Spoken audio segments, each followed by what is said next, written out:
प्यारे बच्चों, ये कक्षा 6 एनसीईआरटी गणित संख्याओं के साथ खेलना अध्याय चल रहा है। इस अध्याय की वीडियो का ये पार्ट नंबर 27 है। इससे पहले 26 पार्ट बन चुके हैं। यदि आपने वे नहीं देखे तो प्लीज़ उन्हें जाके जरूर देख लेना। आइए अब देखते हैं प्रश्नावली 3.6 की प्रश्न संख्या 1। निम्नलिखित संख्याओं के मैसे ज्ञात कीजिए। क्या ज्ञात कीजिए? मैसे। अब ये संख्याएं दी है हमारे पास, इनके हमें मैसे ज्ञात करने हैं। तो सबसे पहले तो हम ये जान लेते हैं कि मैसे होता क्या है। मैसे ये शॉर्ट फॉर्म है। मैसे इसे बोलते हैं महत्तम समाप वर्तक। क्या बोलते हैं? महत्तम समाप वर्तक। अब महत्तम समापवर्तक होता क्या है, इसे जानने से पहले हम बताते हैं कि सार गुणनखंड, इससे पहले हम सार गुणनखंड ज्ञात करना सीख चुके हैं। इसे ज्ञात करने के लिए हम क्या करते थे कि पहले गुणनखंड ज्ञात करते थे और फिर उनमें कॉमन गुणनखंड जो होता था वो ही सार गुणनखंड कहलाता था। अब महत्तम समापवर्तक की परिभाषा क्या है कि दो या दो से अधिक दी हुई संख्या है। जैसे मान लो दो संख्याएं दी हैं तो इनसे अधिक भी संख्या दी है, 3 भी, 4 भी, 5 भी, कितनी भी संख्या हो सकती है। संख्याओं के सार गुणनखंडों में सबसे बड़ा सार गुणनखंड इन दी हुई संख्याओं का महत्तम समापवर्तक कहलाता है। जो सबसे बड़ा सार गुणनखंड होता है वही मैसे यानी कि महत्तम समापवर्तक कहलाता है। इसे HCF भी बोलते हैं। क्या बोलते हैं? HCF की फुल फॉर्म होती है हाईएस्ट कॉमन फैक्टर। क्या? Highest common factor. अब इसे शॉर्ट फॉर्म में लिख देते हैं मैसे। क्या लिख देते हैं? शॉर्ट फॉर्म में मैसे। अब आइए इन संख्याओं के मैसे ज्ञात करना सीखते हैं। अब पहला है इसका 18 और 48। 18 और 48। अब 18 के गुणनखंड ज्ञात करते हैं तो अब इसमें लिखेंगे संख्याओं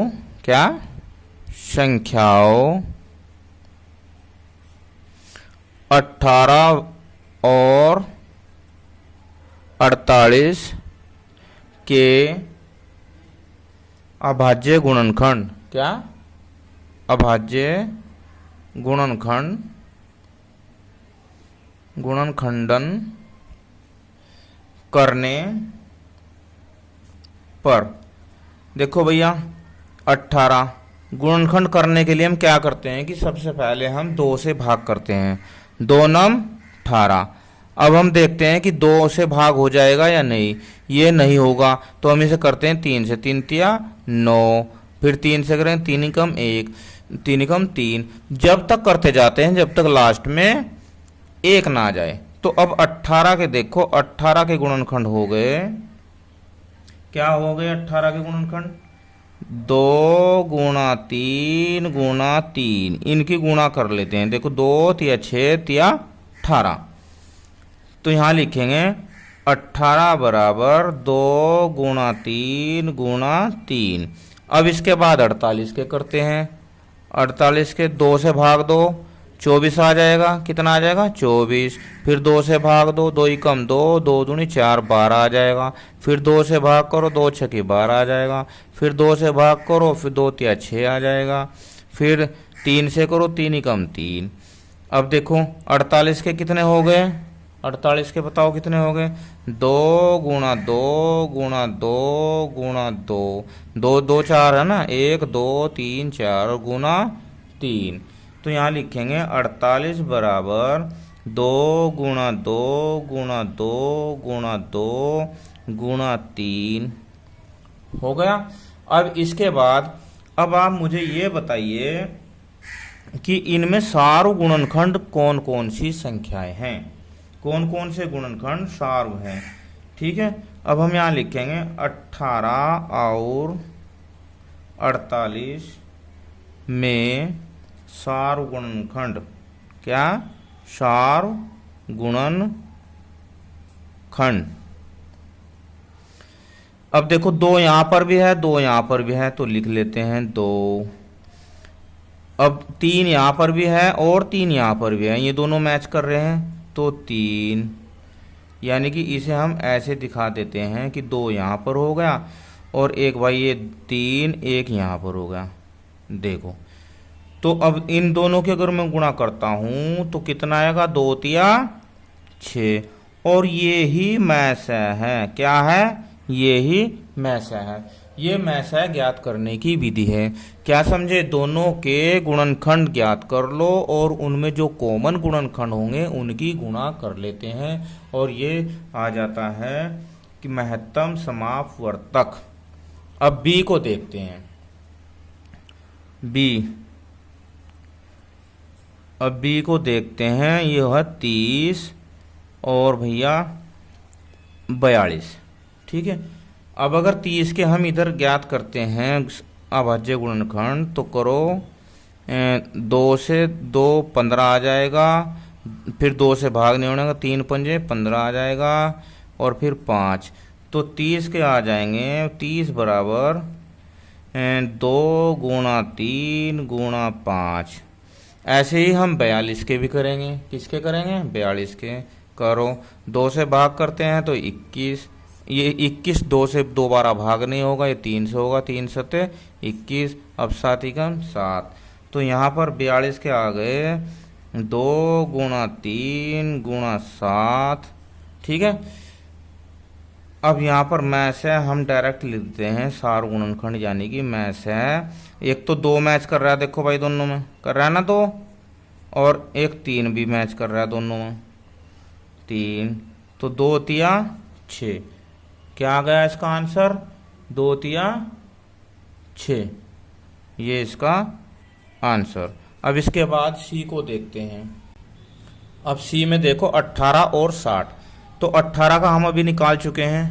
क्या आया था 18 के, 18 के आए थे 2 गुणा 3 गुणा 3, 2 तिया 6 तिया 18, और 60 के भी अगर हम निकालते हैं तो 60 का आएगा 2 गुणा 2 गुणा 3 गुणा 5। इसे आप निकाल के देख लेना। तो मैच हो गया, देखो 2 मैच कर रहा है दोनों में तो 2, अब देखो 3 भी मैच कर रहा है, ठीक है, तो ये होगा 3, तो 2 तिया 6, इसका भी आंसर 6 ही आया। इसके बाद डी में देखते हैं 27। 27 बराबर इसके अभाज्य गुणनखंड, चलो इधर कर लेते हैं। 27 के 2 का तो पाड़ा चलने का नहीं, 3 का चलेगा, 3 नाम 27, फिर 3 का चलेगा 3 तिया 9, फिर 3 का चलेगा 3 एकम 3, तो 27 बराबर हो जाएगा 3 गुणा 3 गुणा 3, कितना 3 गुणा 3 गुणा 3। अब इधर देखते हैं 67 के 63 के कर लेते हैं। 2 का पाड़ा इसमें नहीं चलेगा, 3 का चलेगा, 3 21 तिया 63 होता है, फिर 3 3 सत्ते 21, फिर 7 का 7 एकम 7, तो 63 बराबर हो जाएगा 3 गुणा 3 गुणा 7, कितना हो जाएगा 3 गुणा 3 गुणा 7, ये लिख लो 63 बराबर 3 गुणा 3 गुणा 7। मैच है क्या आ जाएगा, अब देखो देख के बताओ आप भी मेरे साथ। 3 मैच कर रहा है, अगला 3 भी मैच कर रहा है, पर इससे अगला 3 नहीं मैच कर रहा है, तो ये हो जाएगा 3 तिया, कितना हो जाएगा 3 तिया 9, ये इसका आंसर हो जाएगा। डी के बाद ई को देखते हैं। ई में क्या दिया है 36, तो अब हम इसे जल्दी जल्दी कर देते हैं। आप इनके अभाज्य गुणनखंड अपने आप भी ज्ञात कर सकते हो, करके देखना। तो अब देखिए इसमें आया है ई में 36 हैं, 36 बराबर क्या होगा, इसके निकाल लेते हैं 2 गुणा 2 गुणा 3 गुणा 3, यानी कि 2 दूनी 4 तिया 12 तिया 36। 84 का देखो अगर हम 2 से भाग करेंगे, यानी 2 गुणा 2 4 होगा, 2 दूनी 4, 2 दूनी 4 और फिर 3 4 तिया 12, 12 सते 84, ये आ गया इसका। तो मैच हो जाएगा, मैच हो जाएगा 2 मैच कर रहा है, ये 2 भी मैच कर रहा है, ये 3 भी मैच कर रहा है, कितना 3, तो 2 दूनी 4 तिया 12, ये इसका आंसर। इसके बाद एफ देखते हैं 34। 34 का अभाज्य गुणनखंड ज्ञात करते हैं 34 के, तो 2 गुणा 17 आएगा। क्या आएगा? 2 गुणा 17। जब 2 से भाग देंगे 17 आएगा। 17 फिर किसी अन्य संख्या से विभाजित नहीं होता। 102 2 से भाग देंगे जब 102 को, तो 56 आ जाएगा। कितना आ जाएगा? 56। और फिर 56 को 3 से देंगे भाग, तो 2 तिया 6, और 6 से जब इसे भाग देंगे तो 17, यानी 17 छक्की 102।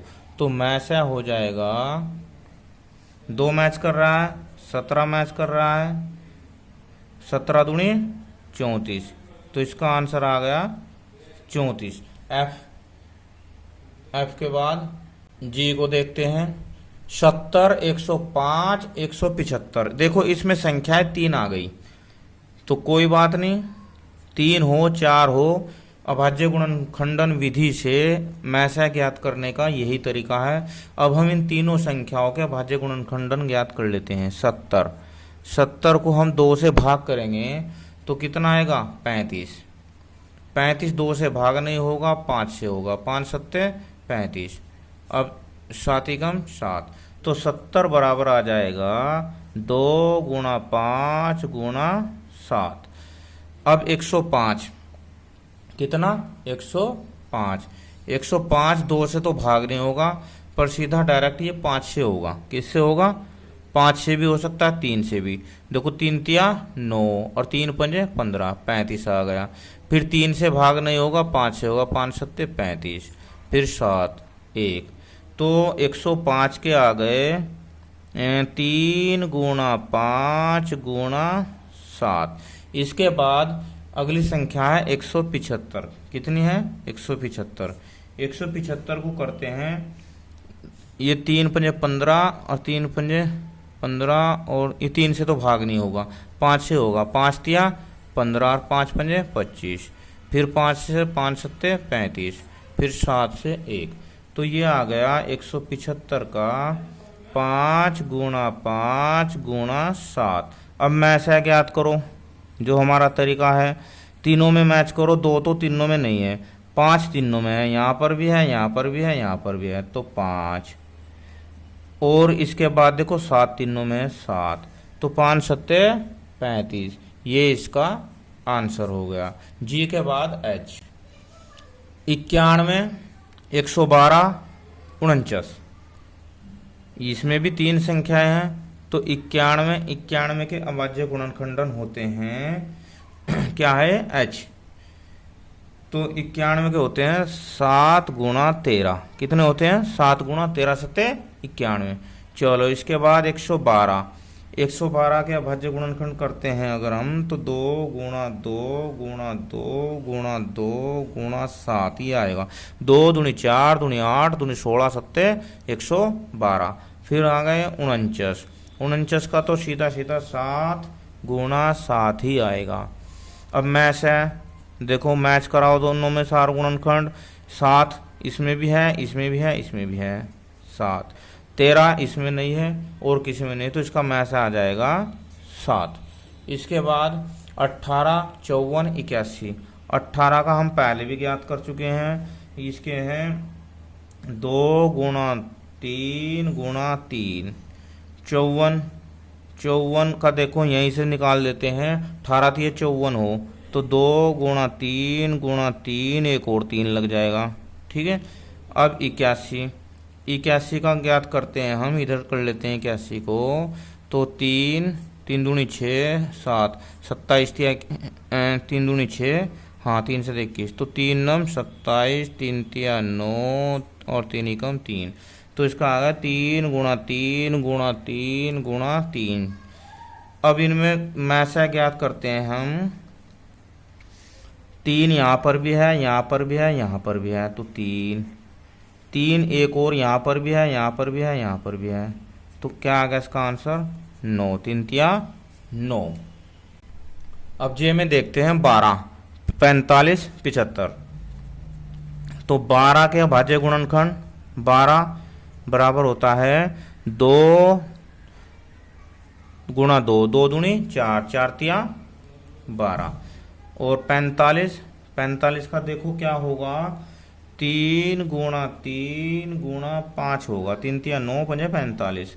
75 का बताओ, 75 का हो जाएगा 3 गुणा 5, 3 पंजे 15 पंजे 75। तो मैच हो जाएगा, तीनों में मैच कौन सी संख्या कर रही, दो तो तीनों में नहीं है, ये भी दो नहीं है, तो 3 3 3 3, तो तीनों में मैच है, इसलिए इसका आंसर 3 हो जाएगा। वीडियो कैसी लगी मुझे कमेंट में ज़रूर बताना। अच्छी लगी तो वीडियो को लाइक शेयर और चैनल को सब्सक्राइब जरूर करना। Thank you, have a nice day.